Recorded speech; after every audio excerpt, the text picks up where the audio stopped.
आज आपण एका अशा अभिनेत्याबद्दल बोलणार आहोत ज्याने अमिताभ बच्चनचं स्टारडम हलवून टाकलं। सलग 14 हिट सिनेमे देऊन तो प्रेक्षकांच्या मनावर अधिराज्य करू लागला। आज तो तब्बल 1650 कोटी रुपयांचा मालक आहे। 4 दशकाहून अधिक काळ म्हणजे तब्बल 45 वर्षे या अभिनेत्याने आपल्या अभिनयाने प्रेक्षकांना वेड केलं। 196हून अधिक सिनेमे, 537हून अधिक गाणी आणि तब्बल 24,000 डान्स मूव्स, इतकं मोठं योगदान क्वचितच कोणत्याही अभिनेत्याचं असेल।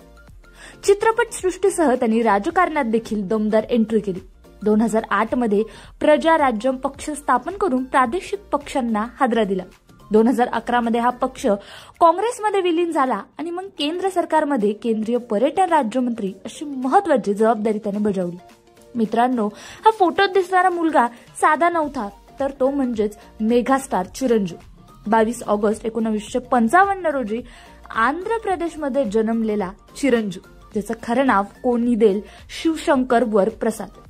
त्यांचा 1990 सालचा कोडामा सिम्हा हा इंग्रजीत डब होणारा पहिला दक्षिण भारतीय चित्रपट ठरला। एवढंच काय, ऑस्कर पुरस्कार सोहळ्यासाठी आमंत्रण मिळवणारे पहिले दक्षिण भारतीय अभिनेता हे चिरंजीव आहे।